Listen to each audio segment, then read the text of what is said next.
It's been called by some the grittiest game of all. It's probably by most the grittiest game of all. We're talking about the NJIT Intersquad Gritball Championship game, tied 1-1, game 3 tomorrow. Probably early in the morning, 9:30, 10 o'clock. In fact, if they truly are gritty, they won't worry about the weather. But we're here with a couple of guys who are, grittier than 1,000 grit sandpaper, or probably the grittiest game since the Flyers mascot was invented and drawn up. So we've got team captains Paul Franzoni with the red team, and Julio Marcano on the blue team. And again, gritty names. They don't have fancy names for their colors at NJIT. It's just red and blue, right, guys? That's right. So this isn't scarlet. This isn't teal. This is just pure old-fashioned red and blue. So the Brain Trust, you see, we're next to each other. We're roommates. We live in the same building. What's the house been like? It's pretty evenly split, red and blue this past week.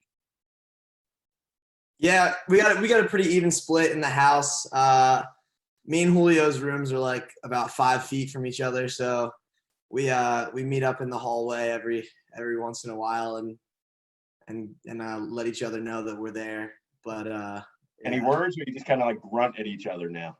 We'll just stare at each other and square up and just pump chests, and then every morning I'll wake up and majority of Team Paul, or there's the majority Team Paul on second floor, so they'll gang up on me in the mornings and just make it hard on me. But yeah, I mean, it's all competitiveness and it's fun. So if the majority of Team Paul's on the second floor, but the exit in and out of the building is on the first floor, that means everybody there's got to walk past your team, I guess, to get out, right? Yeah, we'll let them know. So give us a recap, and I'll let since Team Red won the first game, Paul, you can tell us about game 1 last weekend, and Julio, you can tell us about game 2, and then we'll get into some very difficult questions for tomorrow's game.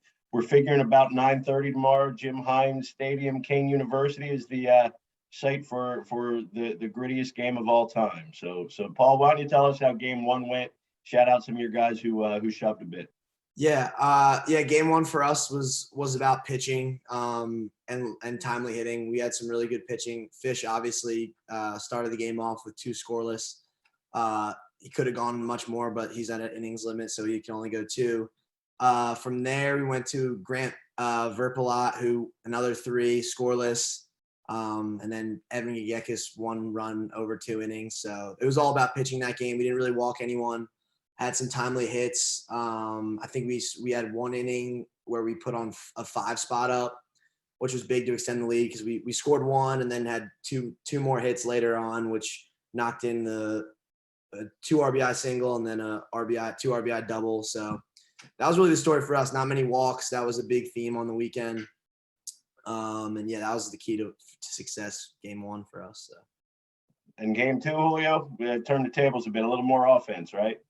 I felt like in game 1 we just weren't getting the big hit. I mean, I feel we were putting base runners on, but it just wasn't clicking for us. In game 2, it really clicked. We were getting the big hits. Me and Luke Longo went deep, and we had a lot of bases stolen. We were just walking a lot and having good at bats, and we were just moving runners. So it went well for us in game 2, and our pitchers were able to throw more strikes, and we were able to limit the base runners for the other team. So tomorrow we got game 3 pitchers, and I guess it was an easy choice for you, Paul.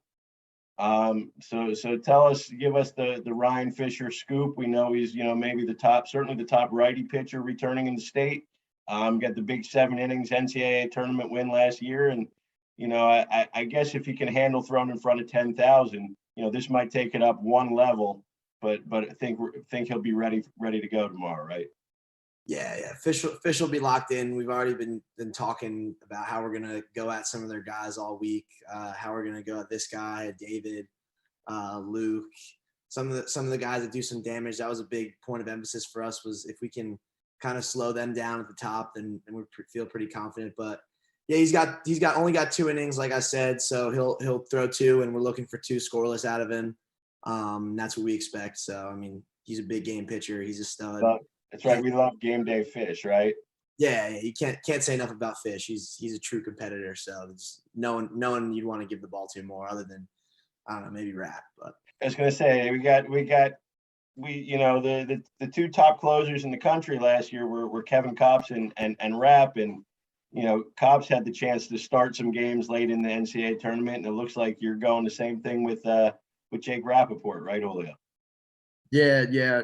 I mean, it was pretty easy for me because he was telling me last week that he wanted to pitch meaningful innings, and so I mean, this is game 3, and we're not going to mess around for the first couple innings. So we're just going to put him up there, and he's going to set the table for the rest of the game, and he's going to give us a good shot to win.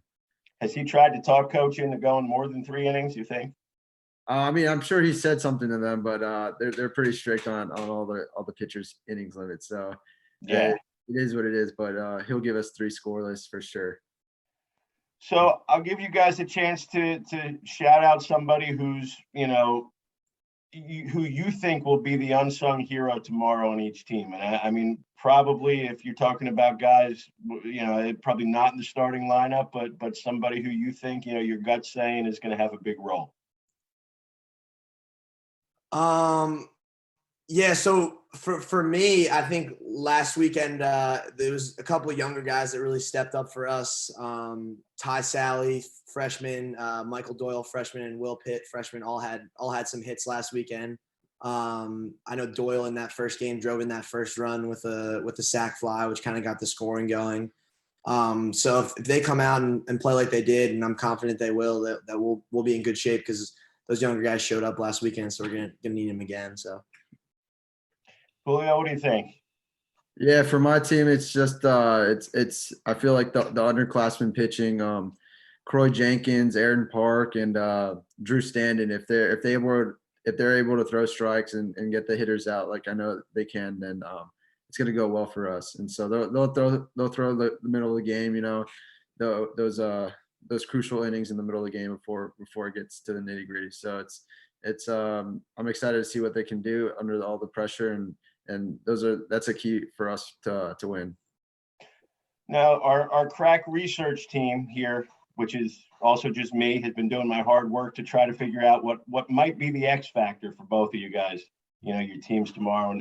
And Paul, I'm thinking to all those battles through the years, the Franzoni, Mercer County battles, and maybe I just wanted to throw in a cheap Danny Melnick reference to another video, but I think it works. Do you think all those kind of to the death battles with your friends, you think that's going to be the extra edge for you tomorrow? Yeah, I mean, one thing that I've been preaching to my team has just been compete, and definitely those battles have taught me how to do that. And I think we have a lot of guys on our team that just want to go out there and just play hard and compete. So I think that'll definitely be an X factor. Unfortunately, I will say about their guys, the one thing about our program is everyone competes. So there's no lopsided there, but so. And Julio, I got the twinning factor for you. Obviously, you got David, by your side here. You guys taking the team in the battle. And Paul's brother clearly doesn't like him as much. He went out to Ohio to play. He's got a brother up not even playing baseball, playing football instead. So, I mean, is that appreciation that you and David, you think that's going to be the difference for you tomorrow? Yeah, I mean, that's well said. We just hate losing. So me and my brother, we're just gonna find a way to get on, no matter what it takes. So we're gonna get on and find a way to score some runs. And we're pretty hectic to opposing pitchers when we're at the top of the lineup. So we'll see what happens tomorrow. But I feel like we're gonna draw some connection and score some runs. One more question before I'll give you guys a chance to make your closing statements here and see who's most convincing. But who was the better reporter? Because I saw a couple of reporters yesterday at the press conference. Do we think that Brian Fisher's approach or Davis Marcano? Who was the better, tougher reporter, you guys think? Yeah, I would have to go with Brian Fisher. I mean, he was extremely professional. Really had some really good questions to ask. So I would have to give the edge to him over Davis. I don't know. What do you think? I mean, Davis was pretty professional, and Brian had an easy task interviewing the inferior team. So we'll see how the reports line up. Now, if I got it right, I think we got a 10-1 prediction for Team Julio and a 5-1 prediction for Team Paul. Yeah, 10 was just out of line, really disrespectful. Did We that got a hurt a little bit? Yeah, I mean, I was trying to be respectful as always with my predictions, especially with the media, with Brian Fisher. But I mean, Julio went in a different direction, and that's a testament to his organization, I guess. You know that Brian Fisher would have taken any prediction and probably blown it up and given a lot of bulletin board material. So you know, I get that. You want to make sure you're guarded. Exactly. Did you take that as like 10-1? Wow. I mean, I'm the catcher calling the game. That's kind of a shot at me. Yeah, no, I mean, Julio's been saying outlandish things this whole time. It's not out of his character, so we're used to it at this point. I see. Well, I'll give you guys a minute. Make your closing statements. Why is your team going to win? Go ahead, you can start. Yeah, I mean, so I drafted according to my draft strategy for the past 2 years. I've been the captain, and I've never lost. So, you know, the biggest key for the forward series is, you know, timely pitching and obviously timely hitting. So I feel like we do have a better lineup and a more veteran lineup. I know they have Paul and Huss leading that team, but I feel like me and my brother. Also, the Albert Choi and first team All-America East and Rookie of the Year. Yeah, I mean, yeah, they'll have Albert Choi, but we match up. They were sleeping on him. You should have like you had your chance to say, look, they don't respect you. Yeah, I mean, my 10-1 prediction is it says a lot about me. I'm really competitive and I'm really a confident person. So I have all the confidence in my team to do what we know how to do and show up there tomorrow and take the dub. Yeah, so I mean, my team, we're just gonna go out there. We have a deep lineup. Everyone in our lineup hit last weekend 1 through 9. And really for us, our strategy this year was to get out and get a lot of pitching, and that's what we did. We have Fish, who's the best pitcher in the America East. We have Aiden Kidd, who's had an unbelievable fall. He's only let up 2 runs the entire fall. Grant Verpelot, who is a returning weekend starter for us, who can fill any role out of the bullpen, which will be tomorrow or as a starter. So, and then we have Evan Gagekis, who's just got lights out stuff, wipeout slider to close it out in the 9th. So we're loaded with pitching. We have other guys. We have Joey Kraska, who's had a really good fall, he'll figure into that rotation as well somewhere. So I mean, we have really deep pitching for tomorrow, and then really confident in what our lineup did last weekend. Aside, even on game 2 where we took the loss, still put up 3 or 4 runs. So really confident in that way too. Well, it's going to be fun. It's going to be crazy. It's going to be intense. It's obviously going to be gritty.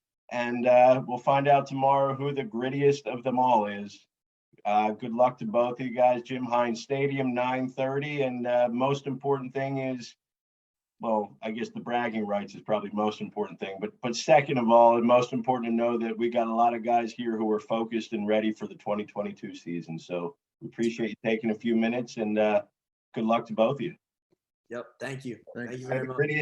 May the grittiest team win, right? That's right. That's exactly right.